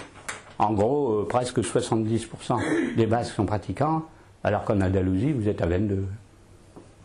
Je parle de la pratique, quand on dit un pratiquant, c'est celui qui fait tous les confessions, les communions, le mariage à l'église, et qui va à la messe, etc. Hein. D'accord ? Donc Marie, la déesse mère, hein, pour le Pays Basque. Alors qu'heureusement, on retrouve une Marie en Babylonie. Il y a même en Syrie une ville qui s'appelle Marie. On a retrouvé au XIXe siècle une ville qui s'appelle Marie, avec tout plein de tablettes, de figurines de terre cuite, etc. Rasée dernièrement par les islamistes. Hein. Marie a été liquidée. Hein. Vous êtes sur les bords de l'Euphrate, là. Il y en a une Marie, par ici. Et alors, quand enfin c'est devenu très chrétien au Pays Basque, les Basques sont engouffrés dans le culte de Marie, notre Marie, la Vierge, Sainte Vierge à nous. Alors, vous savez qu'on dit que le culte de la Vierge s'est répandu au Moyen-Âge, c'est plutôt grâce aux Templiers. Et qu'on a construit toutes les fameuses cathédrales Notre-Dame, on a débaptisé d'anciennes églises pour faire de Notre-Dame. Notre-Dame de Paris, avant, il y avait une cathédrale Saint-Étienne. Rasé Saint-Étienne avec les pierres, on avait fait la fameuse Notre-Dame de Paris. Hein, donc on a une déesse mère, une divinité principale qui correspondrait à Dionysos, mais un peu quelques autres, hein, très particulières. Hein, donc vous voyez, c'est bon. Alors la fameuse Vierge Marie de notre religion, c'est la patronne du Pays Basque. Vous savez, la France aussi. Hein, parce que Louis XIII a consacré son royaume à la Vierge Marie pour être mis sous sa protection. Bon, au Pays Basque aussi. Et alors, il y a beaucoup de fêtes au Pays Basque dans le calendrier qui correspondent au calendrier des fêtes de Dionysos dans le bassin méditerranéen dans l'Antiquité. Donc, les principales fêtes, c'est un carnaval. Hein. Ça a lieu en février. À un moment, c'était fin janvier. Après, début février, c'était en deux fois et mars. Et en gros, quand on fête quelque chose à cette époque-là, c'est le renouveau printanier. Donc on sort de l'hiver, pas tout à fait encore au mois de janvier, mais en gros, vous savez qu'à partir du solstice d'hiver, les jours reprennent quelques minutes chaque jour. Donc on est de nouveau sur la porte ascendante vers juin, mais février-mars, vous sentez bien le printemps venir. Donc bon, il y aurait une allusion à ça. En Grèce, ça s'appelait les antestérises, c'est-à-dire les fêtes en l'honneur de Dionysos, c'était février-mars, et au Pays Bas, c'est à peu près la même chose. Alors ils fêtent aussi beaucoup la Saint-Jean. où on allume les feux l'été, les gens décorent leur maison, leur fenêtre, leur grille avec des branches d'arbres, et après on brûle les feuillages, on fait un grand feu, parce que c'est le grand flamboiement du solstice d'été. L'apothéose du soleil, c'est le 21 juin, puis après ça redescend. Il y a la fête de la Reine de Mai, donc on élit la Reine de Mai, on fait la fête des fleurs, c'est au mois de mai, et c'est des fêtes qui se fêtaient en rapport avec Dionysos dans l'Antiquité.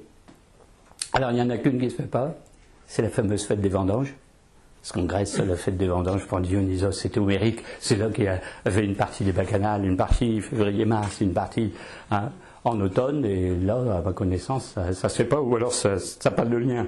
Si on fait une fête des vendanges, bon, c'est dans les régions viticoles, on fait quelque chose, c'est pas forcément dans ce schéma-là. Hein. Alors si vous additionnez le tout, vous dites quand même qu'il y a un culte pré-chrétien, un culte très païen, mais antérieur aux gréco-romains, et encore moins sémite, il n'y a rien de sémite là-dedans, donc vous n'avez rien d'hébreu, et vous n'avez rien quasiment de gréco-romain. Donc on retombe toujours dans des situations très très antérieures. Alors, si on en arrive là, on va se dire, bon, on comprend un peu le schéma, en gros il y aurait eu une relation, Crète, Afrique du Nord, Caucase, Pays-Bas, sud de la France, Aquitaine, etc. Alors, toujours la question, mais dans quel sens ils sont allés? Bon, mais alors dans l'autre sens, vers l'ouest. Est-ce qu'il y aurait quelque chose vers l'ouest? Quel peuple pourrait exister vers l'ouest par rapport au Pays Basque? Vous allez dire, il n'y a pas. On considérait dans l'Antiquité l'extrême-occident comme l'Atlas. Et je vous rappelle, dans la mythologie, encore une fois, vous voyez, on utilise beaucoup la mythologie en ésotérisme. C'est dans l'Atlas que les Grecs fixaient le jardin des Hespérides, qui pour eux est l'Éden. C'est le jardin aux pommes d'or, gardé par des déesses qu'on appelle les Hespérides. Et donc c'est les déesses du couchant. Hein. Hespéros, c'est le couchant. Donc on est à l'extrême occident. Bon, on n'allait pas plus loin à l'époque parce qu'on avait une peur bleue de passer les colonnes d'Hercule. Sauf que dans les légendes anciennes, il y a un moment, il n'y avait pas de colonne d'Hercule. C'est-à-dire qu'il n'y avait pas de détroit de Gibraltar. Pourquoi? Parce que le niveau des eaux était beaucoup plus bas et on passait de pied ferme de l'Atlas au sud de l'Espagne. En gros, en profil, hein, c'est comme ça, vous avez les montagnes marocaines de l'Atlas, vous avez un creux ou le détroit de Gibraltar aussi, puis bon, la Sierra Nevada là, au sud de l'Espagne. Et à un moment, comme le niveau de l'eau était ici, ici dans le creux, vous passez à pied sec, puis après il y a une remontée des eaux, à un moment d'à peu près 100 mètres, forcément, l'eau a rempli les parties en creux au niveau de Gibraltar. Donc dans la légende, on dit que c'est Hercule, hein, qui voulant aller dans l'Atlantique, a écarté les deux berges, et puis quand vous êtes à Cadix, on vous monte un Hercule écartant l'Afrique de l'Europe, etc. Mais si c'est prouvé géologiquement qu'à un moment, on passait de pied sec de l'Atlas au sud de l'Espagne, hein, qui ne s'appelait pas comme ça, bien sûr, à cette époque-là, hein, sauf qu'au moment où vous passez à pied sec, c'était des milliers d'années. Hein, parce que déjà, du temps des Crétois, des Grecs et des Romains, disaient les Crétois, ça faisait du commerce, et ils allaient chercher de l'étain en Grande-Bretagne. Il y a ça aussi, il y avait un commerce fou de l'étain. Hein. J'en ai déjà parlé dans d'autres conférences. Qu'est-ce qu'ils voulaient faire avec l'étain? Tous les peuples étaient friands d'étain quand il y a eu l'âge des métaux, parce qu'on fait le bronze. Cuivre et étain donnent du bronze. Alors vous savez à quel point les Grecs et les Romains consommaient du bronze, alors que les Égyptiens faisaient plutôt des statues en granit, en pierre. Après, quand il y a eu l'âge des métaux, on faisait plutôt que des métaux. Mais l'étain, il n'y en a pas partout. Et donc, il y en avait donc en Cornouailles. Moi, je vous dis pour le trafic, pour aller chercher l'étain en Cornouailles, donc les Phéniciens, tout ça, et les fameux voyages d'Ulysse. C'est la Cornouailles pour la route de l'étain. Entre autres, d'autres produits, un peu partout. Je ne sais pas si vous connaissez l'Odyssée, quand même. Ouais. Ben, vous connaissez l'Odyssée parce qu'il y a les cyclopes, parce qu'il y a les sirènes, parce qu'il y a ceci. Mais en fait, c'est un récit de navigation. C'est-à-dire qu'Homère, s'il a tout inventé, il est très fort, parce qu'au lieu d'inventer un héros qui fait quelque chose de guerrier en Grèce, il invente un voyage sur quasiment, j'allais dire, toutes les mers du monde. Et à la description de certains paysages, vous n'êtes pas du tout en Méditerranée. Il y en a qui ont trouvé que c'était plutôt l'Irlande ou l'Islande comme paysage, ou des îles un peu... Bon, là, on s'égare un petit peu. Pour revenir à l'ouest, on a cherché quel peuple pouvait bien être à l'ouest de l'Atlas. Bon, on en a trouvé. Qu'est-ce que vous avez à l'ouest de l'Atlas? Vous avez les Açores, vous avez Madère, et vous avez les Canaries. Bon, vous allez dire, ça n'a rien à voir avec le Pays basque. Alors, il faut savoir que les Canaries étaient connus dans l'Antiquité. Le fameux géographe grec Ptolémée, qui avait fait déjà un quadrillage avec des méridiens et des parallèles, il mettait le méridien 0 dans une île des Canaries. Donc ça veut dire qu'il y allait. Et dans les récits romains, on a le fait que les Romains allaient dans les Canaries parce qu'ils y déportaient toutes les populations indésirables. C'est-à-dire ceux qui étaient pris dans tout un tas de guerres, qui n'étaient pas bons pour être vendus comme esclaves, pas assez forts pour ramer sur les galères, on les déportait et on les envoyait dans les îles Canaries, sont cette île aussi. Et quand l'Empire romain s'est effondré, les circuits des bateaux vers les Canaries sont arrêtés. Et les Canaries sont tombés dans l'oubli, on ne savait même plus que ça pouvait exister. Parce qu'après, au Moyen-Âge, on n'était pas des très hardis navigateurs, et les Arabes non plus, donc on n'allait pas par là. Alors, passer l'Atlantique, là, détroit de Gibraltar, bon, on n'osait pas, on avait peur. Bon, et puis un jour, je crois que c'est au XVe siècle, vous avez un Français, qui s'appelle Jean de Bettencourt, qui débarque dans une des îles Canaries, et qui contacte la population locale, qui est très bien avec, mais il ne reste pas, il n'en installe pas, il revient, mais ça se sait qu'il y a des îles là, au large du Maroc, et après, c'est les Espagnols qui vont y aller, mais eux vont faire disparaître la population locale, vont en gros quasiment exterminer tout le monde, ils vont s'installer, c'est pour ça que c'est espagnol aujourd'hui. Et alors, il y a eu une population dont on a quand même quelques témoignages, puisqu'on a trouvé une population en arrivant, qui s'appelle les Ganches. Ah oui, vous savez les Ganches. Et alors, le général espagnol qui arrive dans une des Canaries, qui voit les Ganches qui parlent avec eux, stupéfaction, il parle le basque. Il a mis dans son écrit, j'ai découvert une population qui parle le basque, avec quelques variantes près, parce que, enfin, qu'est-ce que ça veut dire comme chose? Ça veut dire que les Basques se seraient peut-être aventurés là, ou que cette population aura un rapport avec les Basques, d'un point de vue ethnique. Alors, pas vraiment. Parce qu'on a fait des fouilles. On a retrouvé des tas de corps. Et alors, ce sont des grands blancs, de grands blonds, aux yeux bleus. Alors que les Basques, le type basque, c'est plutôt le style crétois, c'est moyen, en gros 1m60, 1m70, je parle de ceux de l'Antiquité, pas ceux d'aujourd'hui. Le corps assez longiligne, des jambes assez longues par rapport au tronc, un visage plus ou moins en forme triangulaire. Vous savez qu'il y a des visages qui sont des montants proéminents, très, très gros maxillaires et un tout petit front, puis d'autres c'est l'inverse, un peu comme nous, un visage triangulaire. Le nez plus ou moins droit, c'est le profil basque. Et brun, bien sûr, et châtain, un pas de vue, population. Et là, pour les Ganches, ils sont, plutôt typariens. Comme on a retrouvé des Svatika sur certaines sculptures, mais alors que faisaient les Ariens là? Mais alors, comme la civilisation indo-arienne c'est bien plus tard que les Basques, pourquoi ils parleraient le basque? Alors ce peuple Ganche est d'une étrangeté absolument incroyable. Parce qu'ils momifiaient les morts et construisaient des pyramides. Mais ils ne connaissaient pas le métal. Alors vous vous dites comment ils avaient la technique de la momification, comme en Égypte ou chez les Incas, qui construisaient des pyramides, elles ne sont pas comme en Égypte, elles ne sont pas pointues. Elles sont trapézoïdales, c'est des choses comme ça avec une terrasse, ça ressemble plus à une pyramide maya qu'une pyramide égyptienne. Et donc on a retrouvé des tas de momies, alors des choses sensationnelles. D'abord ils sont 10 à 20 cm de taille moyenne, plus que les Européens. Pour l'époque on les a trouvés. Et on a retrouvé des squelettes de plus de 2 mètres. Donc non pas ils étaient d'une composition ethnique un petit peu particulière, mais en plus presque des géants par rapport aux populations. Mais ils ne peuvent pas descendre des Basques, ou les Basques ne peuvent pas descendre d'eux, s'il n'y a pas tellement de rapport ethnique. Mais bon, on s'est dit c'est très curieux quand même que ces îles existent. Et bon, qu'est-ce qu'elles faisaient là? Alors il faut savoir que dans la réalité géographique des choses, c'est à 1000 km des côtes. Quand vous êtes aux Canaries, vous êtes à 1000 km de la côte marocaine. Alors pour s'aventurer avant la Renaissance, là quand je vous parle de Jean de Bettencourt, c'est 15e siècle, avant la Renaissance, 1000 km dans l'Atlantique, c'est absolument infernal et infaisable. Alors on s'est posé la question que vous vous posez tous certainement. Bah oui, c'est-à-dire que si il y a des conceptions qui ressemblent aux Égyptiens et aux Péruviens, et que vous êtes dans une île de l'Atlantique dans le milieu, est-ce que ça n'aurait pas rapport avec l'Atlantide? Alors, soit ce serait l'archipel des Atlantes, qui serait là, mais on a retrouvé des Atlantes de construction, des choses très très importantes, parce que c'est un archipel aussi, c'est un archipel volcanique, c'est tout plein de grottes, c'est tout plein de choses extraordinaires. Ou alors, D'après Platon, hein, l'archipel Atlante était beaucoup plus à l'ouest, mais en gros, il serait au milieu entre le continent américain et le continent européen. Et donc la thèse de certains, totalement dénigrée par les scientifiques, totalement invraisemblable, totalement impossible, parce qu'il n'y a pas de preuves, serait que les Crétois, les Égyptiens, les Basques, les gens qui habitaient l'Atlas, les Berbères, etc., ce seraient tout simplement des colonies atlantes en Méditerranée. Bon, dès lors, ça expliquerait bien des choses de dire dans quel sens ça va du Caucase vers l'Atlas, ou des îles Canaries vers le Caucase.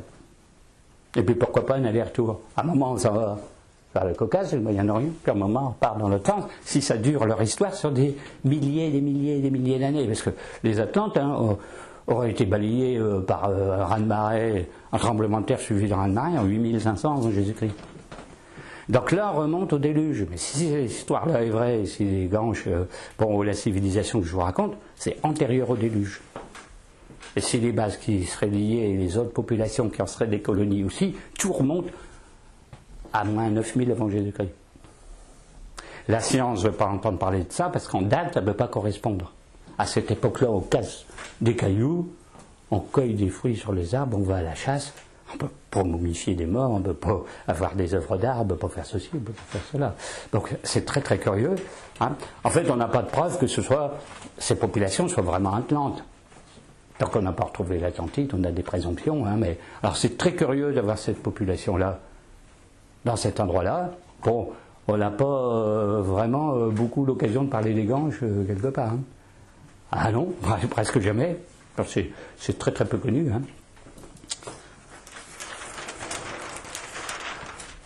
Alors, vous voyez, là,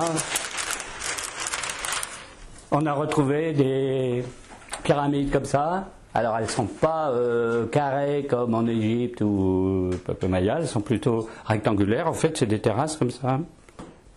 Bon, il y en a hein, de plusieurs sortes. Enfin, il y en a en endroit, il y en a je ne sais pas combien en nombre.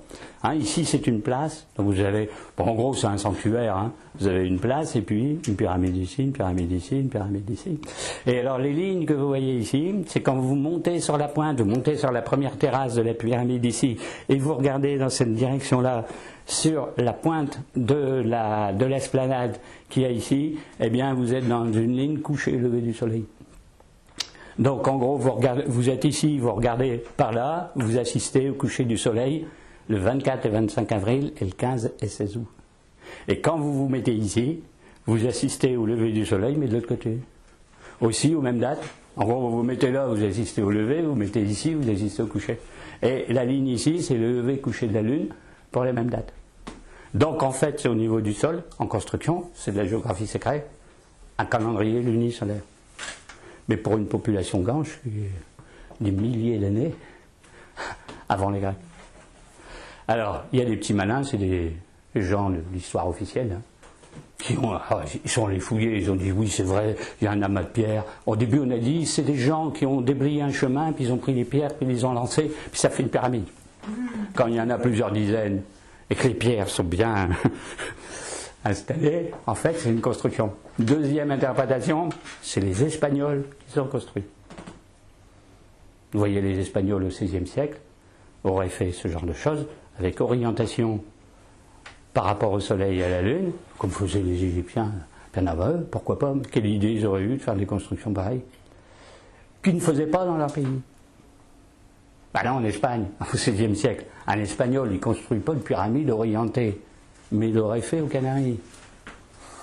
Et quand les Espagnols ont été très très surpris qu'il y avait la date du 15 août, ils se sont dit, mais c'est important pour vous, 24 avril, 15 août. 24 avril, c'est le début du calendrier. Chez les Ganges. Bon, on est quand même au printemps, c'est pas vraiment le 21 mars, on rentre dans le signe du taureau. 21, 24 avril, comme il y a un culte du taureau. Vous êtes dans la même chose. Et alors, il disait que le 15 août, il fêtait la fête de la Vierge Noire. Mais les Espagnols disent Vierge Noire. Mais c'est païen, mais c'est Isis, mais c'est pas possible. Ils ont dit, vous devriez fêter la Vierge, la nôtre, la Vierge catholique, le 2 février. Le 2 février, c'est le jour dans le calendrier de la purification de la Vierge, dans le calendrier catholique. Ils ont refusé. Les Ganges qui vivaient encore à cette époque-là, 16e siècle, ont refusé. Mais ça prouve que leur histoire de pyramides construites par les Espagnols est faux. Parce que s'ils l'avaient orienté selon leur conception, ils auraient mis lever et coucher du soleil un 2 février, et pas un 15 août, parce qu'ils étaient contre le fait de la Vierge Noire le 15 août. Au passage, ils fêtaient une Vierge Noire. Hein. Ouais. Alors, voyez le nombre de coïncidences ultra bizarres que vous pouvez avoir. Alors, est-ce que ces fameux Basques avaient un rapport avec le côté Ganche, Atlante, Amérique du Sud, et de l'autre côté, Crète, Caucase? Ah, peut-être dans les deux sens. Ah oui. Alors, alors quand on trouve la croix basque est faite comme ça s'appelle la croix virgule. C'est un svatika, mais c'est un svatika très original, il n'est pas géométrique comme la croix gammée, il n'est pas vraiment fait comme en Inde. Alors certains ont dit, toujours la même, hein, ceux de l'histoire officielle, c'est une fleur stylisée avec ses pétales. Bon. Alors, il y a très peu d'endroits où on a une, j'allais dire une croix gammée, elle ne peut pas être appelée gammée, hein, mais un svatika qui est fait comme ça. Alors, même quand on en a trouvé chez les Ganches et qu'on a trouvé en Crète, elle n'est pas faite comme ça. Hein. Mais si vous allez au Pays Basque, vous en avez tout plein. Hein. Même au Pays Basque français, il y a même des croix comme ça qui servent de décoration pour les enseignes de magasins. Et tiens, si vous le savez, tiens, il y a un svatika là, monsieur, c'est pas possible. Dans le blason de la ville de Bayonne, il y a un svatika. Ah, je ne sais pas ce qu'en ont pensé les nazis quand en 40 ils sont allés par là, ils disaient, mais bon, forcément ça date de bien avant qu'un nazi ose se permettre d'exister. Hein. Bon, vous voyez. Alors vous savez que on ne va pas refaire l'historique du Svatika parce que vous l'avez dans une autre conférence, hein, que c'est un symbole solaire, que c'est un symbole du pôle, mais c'est curieusement le signe de reconnaissance des Atlantes. Dans les écrits de Platon, les écrits anciens, on dit que c'était le symbole des Atlantes. Alors, bon. Il y a En Bretagne, il y a les croix celtiques. Alors c'est fait en trois. Ouais, alors le triskel, c'est encore autre chose. Mais il y a toujours le sens qu'il y a un mouvement, en rotation, qu'il y a un déplacement d'énergie ou de constellation, parce que c'est très énergétique. Alors on dit aussi que bon, dans les temps anciens, elle était plutôt orientée dans un sens, et puis dans les sens modernes, plutôt dans un autre sens. Et puis c'est pas si faux que ça. Parce que dans les sociétés matriarcales anciennes où on utilisait déjà ce signe-là, il était dans un sens, et quand c'est devenu patriarcal, il tournait dans l'autre sens. Ah, ce serait le même symbole qui aurait les mêmes significations, mais une fois adapté à un culte de déesse mère et une fois à un culte patriarcal. Alors quand vous reprenez cette histoire de déesse mère, de femmes honorées au Pays Basque, mais alors en Crète, les femmes étaient très honorées aussi. Hein, quand vous voyez les représentations féminines sur les fresques et les danseuses, etc. C'est absolument extraordinaire. Toutes les civilisations anciennes qui ont honoré les femmes ont toujours été à un niveau supérieur. Vous prenez l'Égypte, vous prenez l'Inde, vous prenez là, les Basques sont les met dans la même catégorie. Alors quand vous avez des sociétés patriarcales, vous ne risquez pas d'être chef de clan, je ne sais pas quoi, comme au Pays Basque, et d'être reine et des choses comme ça, parce que vous avez remarqué quand vous êtes dans les récits bibliques, les femmes quasiment pas, vous n'avez aucun patriarche femme. Vous dites Abraham, Lot, machin truc, Noé, ils ont des épouses, hein, mais les épouses, quasiment pas. Même au niveau de la divination, on retrouve ça. Quelle religion a des grandes prêtresses? Quelle femme fait la voyance, là, etc. Ou est-ce que le devin est homme? Quand vous êtes en Grèce, les devins, à part la Pythie et Delphes, les autres sont des hommes. Le grand devin qui guide les Grecs pour la guerre de Troie s'appelle Tiresias, un homme. Et les prophètes bibliques sont tous hommes. Alors vous avez une ou deux prophétesses qui se perdent, elles ont inversé dans la Bible. Donc en gros, on revient toujours à la même histoire. Plus les civilisations sont anciennes, plus elles sont matriarcales. Et donc, il y aurait eu un moment de transition, 3000, 4000 avant Jésus-Christ, on passerait des civilisations matriarcales aux civilisations patriarcales. Et les fameux indo-ariens et indo-européens et sémites et bibliques seraient des religions patriarcales, qui ont supplanté les précédentes. Hein. Alors, en gros, qu'est-ce qui a fait que ça s'est passé comme ça? Pourquoi elles ont été détruites? Pourquoi on n'est pas toujours dans les histoires, disons, telles que les civilisations existaient avant 4000? Eh bien, parce qu'il y a eu des catastrophes. si on tient compte de la catastrophe du déluge, si on tient compte de la disparition de l'Atlantide, qu'ont fait les survivants? Ils ont essayé de se sauver les uns vers le golfe du Mexique, ceux qui avaient pu prendre des bateaux, ceux qui avaient plus ou moins senti que la catastrophe allait arriver, ceux qui le savaient, les prophètes qui le savaient, de dire mais on a des colonies là en Crète, dans la péninsule ibérique, on va aller se réfugier dans les Pyrénées, même si ça ne s'appelait pas comme ça, l'Alsace, et pourquoi pas jusqu'au tout au bout, dans le Caucase. Puis après, quand les eaux ont baissé, on dit on est trop nombreux là dans le Caucase, on va remigrer à l'ouest, donc ils sont partis dans le temps. Et la Crète s'est écroulée aussi, parce qu'il y a eu un tremblement de terre suivi d'un tsunami. Donc la fameuse île de Santorin, au nord de la Crète, complètement effondrée sous les eaux, cassée en deux, même dans le milieu, et le raz-de-marée a submergé Knossos et toute la côte nord de la Grèce. Ça a détruit la civilisation qu'on appelle minoenne, et après, les Grecs ont occupé tous les lieux, et récupéré les survivants. Il y en a même qui sont partis en Égypte, et c'est comme ça que les Gréco-Romains ont dominé le bassin méditerranéen, à la suite de tout un tas de catastrophes qui sont réelles. On se corrèle que sur les dates. Là, Knossos, ce serait 1450 avant Jésus-Christ. Mais c'était une civilisation très avancée, bien plus avancée que les autres populations de l'époque. Parce qu'il y avait déjà des bains, il y avait déjà des canalisations d'eau, il y avait un système d'irrigation, on retrouvait des tuyaux, comme quoi ils faisaient de l'alimentation en eau, des fontaines et des choses au palais Knossos. Donc c'était très, très, très, très élaboré. Vous voyez, en gros. Alors, dernière chose. Là, sur le document que je vous ai donné, vous voyez, vous avez quelque chose qui tient au rite funéraire, qui sont ce qu'on appelle les stèles discoïdales. C'est-à-dire, dans les cimetières, vous avez des stèles comme ça, au Pays Basque, surtout espagnol. Alors, c'est une sorte de pilier trapézoïdal, avec un grand cercle par-dessus, et sculpté de tout un tas de symboles anciens, plus ou moins interprétés. Donc là, vous avez des spirales, mais vous avez des croix à 8 pointes, vous voyez. Alors, je ne sais pas quel siècle ça a, parce qu'il y en a de toutes les époques. Et vous avez sur le côté, là, la fameuse, alors elle est mieux faite que celle que j'ai dessinée, croix basque dite croix à virgule. Quand elle est bien faite, elle est comme ça. Bon. Et en bas, je vous ai mis un petit document très curieux, qui est l'arbre sacré de Guernica.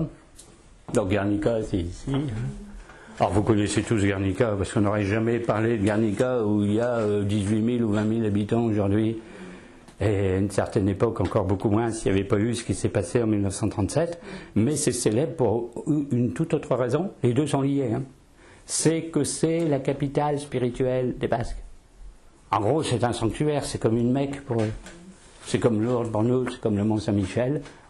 Donc c'est pas la capitale de la Biscaye qui est Bilbao, mais c'est la ville sainte en gros.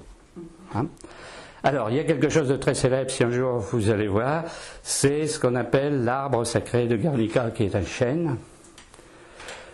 Et vous avez là ce fameux chêne de Guernica sur le blason de la Biscaye et sur le blason de la ville de Guernica. Alors, vous voyez, très curieux, pourquoi ? Parce que vous avez une croix dans le feuillage. Et quand on lit, vous vous rappelez la symbolique des arbres, la croix, le bois de la croix avec le bois de l'arbre, et quand l'arbre est feuillu, c'est la résurrection. Le bois, la croix, c'est le Christ en croix, c'est la mort. Le feuillage fait la résurrection, puisque l'arbre reverdit. Donc c'est un symbole d'immortalité, comme le Pays Basque, toujours agressé, toujours attaqué, martyrisé, revit toujours.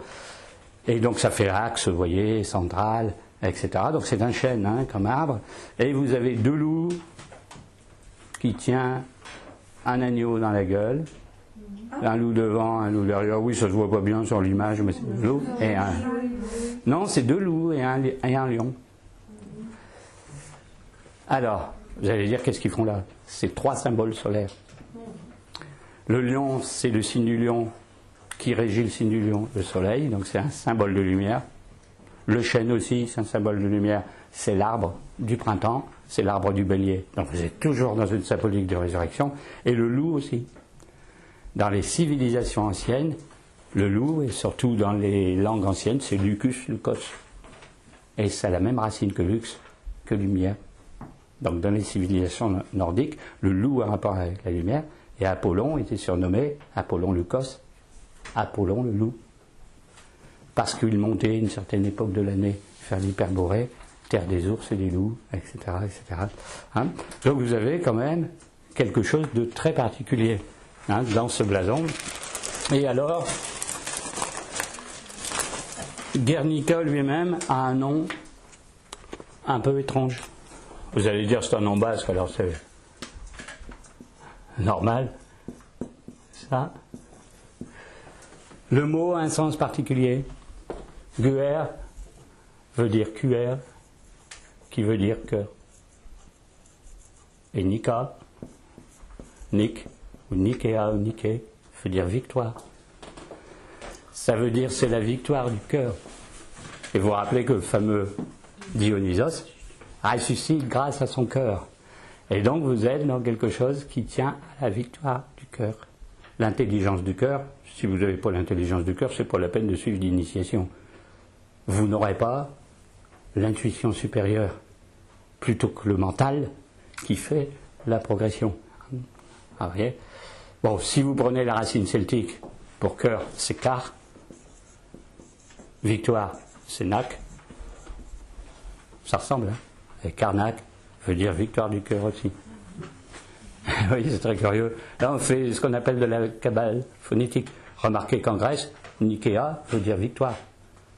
Athéna Niké, pardon pour cette brave déesse, mais veut dire Athéna, la victorieuse.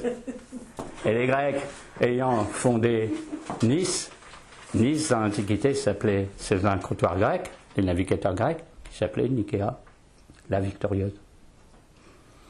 Pas tout sien, hein.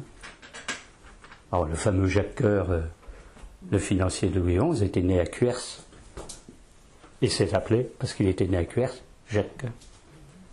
Ah, vous allez dire, mais c'est pas possible, des trucs pareils, c'est invraisemblable. C'est ça l'ésotérisme, c'est de faire des choses comme ça. Vous dites, ben alors quelque chose est lié au cœur, à la voix du cœur, à l'intelligence du cœur, et les vocables de civilisations complètement différentes se recoupent. Bon, allez. Alors, dernière chose, ben, vous connaissez Guernica pour une toute autre raison, c'est la destruction qui a eu lieu en avril 1937. C'est lié à ça, parce que figurez-vous que c'est basque, encore une fois, une partie du côté de la Navarre avait pris un fait et cause pour le général Franco, mais dans le pays basque typique Biscaye, Guipuscoa, il avait pris parti républicain et tenait tête comme c'est pas possible à Franco, justement parce que Franco, étant partisan d'un État dictatorial et centralisé, mettrait fin à l'autonomie basque. Alors il résistait comme c'est pas possible, c'était pas possible pour Franco que ces Basques continuent, et comme il n'arrivait pas à les réduire, avec son armée, il a demandé à Hitler et à Mussolini de lui donner un coup de main. Ils ont dit on va intervenir, on a un matériel ultramoderne, c'est les fameux Stuka. Et Hitler a voulu utiliser les Stuka pour les mettre au point, voir un peu comment les fameux bombardiers en piqué allaient se comporter, bien avant 40 où ils ont fait merveille, hein. Ils ont utilisé à Guernica. Et c'est Franco qui leur a demandé de bombarder une ville du Pays Basque pour l'exemple, pour les réduire. Et qu'est-ce qu'il a choisi? Guernica, parce que c'est la ville sanctuaire basque. Et donc quand les bombardiers sont arrivés, ils ont lâché 50 tonnes de bombes sur la ville, ils ont tué un tiers de la population. 1500, 1600 et quelques morts, autant de blessés, un tiers de la ville complètement détruite. Donc il reste plus grand chose. La ville est moderne aujourd'hui, le centre historique a été détruit à cause de cet événement. Donc c'est la ville martyre aujourd'hui, c'est sacro-saint pour les Basques, encore 100 fois plus qu'avant. Et alors vous allez dire, bon alors le fameux arbre, figurez-vous que ce fameux arbre du blason a existé. C'est sous ce chêne rouvre que, au Moyen-Âge et dans l'Antiquité, les fameux chefs de clan se réunissaient pour faire l'arrangement des chefs de famille. Il y avait à côté une salle qui s'appelait salle de l'Assemblée, où soit le peuple, soit les grands chefs se réunissaient, hein, et qui existe encore. Enfin, il y a une salle, c'est plus la même, hein. Il y a une salle qui existait. Maintenant, il y a une statue de la Vierge. Avant, il devait y avoir une statue des divinités anciennes.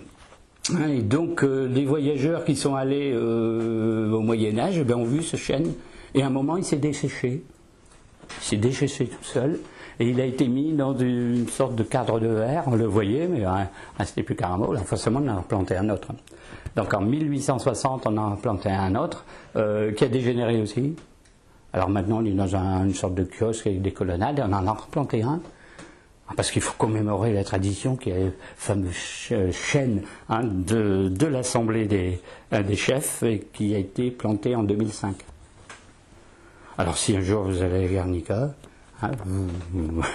vous aurez ça, vous le verrez, celui actuel, mais je crois qu'on a conservé les autres, ils sont visibles. Alors ils ne sont pas dans un musée, ils sont devant un bâtiment qu'il y a maintenant. Alors aujourd'hui, où en est le Pays Basque? Alors si on passe l'ETA et les attentats terribles qui avaient fait du temps de Franco, ils ont fait des milliers de morts, ils n'ont pas fait comme Daesh, ils n'ont pas massacré toute la population, eux ils ciblaient, tué des gendarmes, des officiers de police, des procureurs, des ministres, etc., etc. Alors espagnols ou pas espagnols, enfin tous ceux qui critiquaient les Basques, et toujours l'idée, avoir l'autonomie, que Franco refusait toujours de donner. Puis quand Franco est disparu, la nouvelle monarchie libérale, ouverte, démocratique, etc., accordait une large autonomie, mais le combat a continué pour l'indépendance totale.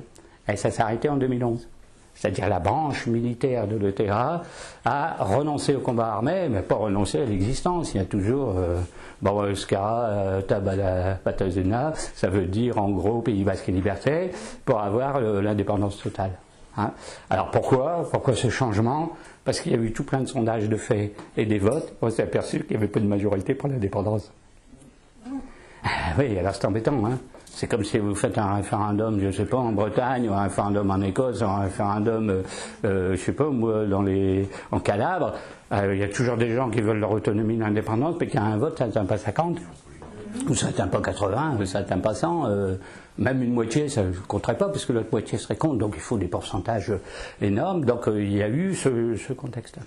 Alors aujourd'hui, pourquoi le Pays Basque est très célèbre? Eh bien pour le tourisme. Parce que c'est l'une des principales régions touristiques. Parce qu'il y a tout ça, il y a l'endroit vécu Saint Ignace de Loyola, parce que Saint Ignace de Loyola, le fondateur des pères jésuites, est par là. Il y a un nombre considérable de monastères, de châteaux, de tout ça. Les paysages sont absolument magnifiques. C'est plein de grottes avec des peintures préhistoriques. Il y en a je ne sais pas combien, il doit y en avoir une dizaine classées au patrimoine de l'UNESCO, si c'est beaucoup plus. Il y en a qui sont plus belles que Lascaux. C'est peut-être pas forcément au Pays Basque, mais c'est dans le coin des Asturies, nord de l'Espagne, Altamira. Alors, je crois que c'est pas au Pays Basque, mais enfin, c'est pas loin. Et puis, c'est sur le chemin de Saint-Jacques de Compostelle. Alors, c'est très bien blasé, parce qu'au Moyen-Âge, vous étiez obligé de passer par le Pays Basque, à moins de faire un détour de centaines de kilomètres pour contourner, pour aller à Saint-Jacques de Compostelle. Donc, vous étiez sur la route. Alors, les mauvais sujet disait que les montagnards basques, ils les détroussaient, ils les attaquaient sur la route. Ils n'étaient pas sympas du tout, mais bon, pas tous, parce qu'il y avait des hôtelleries, des chapelles, des choses comme ça. Donc le fameux Camino Frances, ce qu'on appelle le chemin français, donc qui partait de France, tout le monde se retrouvait au pont d'Arène, Puerta d'Arena, en Espagne, et direction Burgos, etc., jusqu'à Saint-Jacques de Compostelle. Donc ils sont très bien placés. Par rapport à Vézelay et tout, etc., à Paris, d'où on partait, ça fait comme un d'auto-noir avec plein de routes, tout le monde arrive au col de Roncevaux, Puerta de l'Arena, et puis après vous n'avez qu'une ligne en horizontale, sauf si vous voulez passer un peu plus au nord, un peu plus au sud, une ligne, jusqu'à Burgos et Saint-Jacques de Compostelle. Et puis alors, c'est bien sûr, entre Rennes-le-Château, le Pic du Garage, et la fameuse citadelle de Templiers de Tomar, au Portugal, dans le nord Portugal, qui par le plus grand des hasards à côté de Fatima, mais bon, c'est un très grand hasard, etc., etc. Donc c'est très très bien placé, et c'est une province où le niveau de vie n'est pas si bas que ça. C'est pas le plus bas niveau de vie d'Espagne, pourtant il n'y a rien de grande chose comme industriel ou autre. Bon, à part Saint-Sébastien qui est très développé, Bilbao, il y a le fameux musée Guggenheim, etc. Là, ça fait sensation ça en Europe, là. Et puis alors il y a eu comment on s'appelle ça? Vous savez qu'on vote maintenant pour ville européenne de la culture. Et il y avait une compétition en Espagne entre Grenade et Saint-Sébastien, c'est Saint-Sébastien qui a gagné. Je ne lui dis pas la tête à Grenade, que après le résultat, c'était au moment où j'y étais, mort. Ah ouais. Pourtant Grenade, comment Grenade n'a pas eu cette distinction-là, peut-être que bon. C'est pour une autre fois, voilà. Donc, il ne vous reste plus qu'à aller au Pays Basque pour vérifier tout ce que je vous ai montré et tout ce que vous avez vu. Voilà, on arrête là.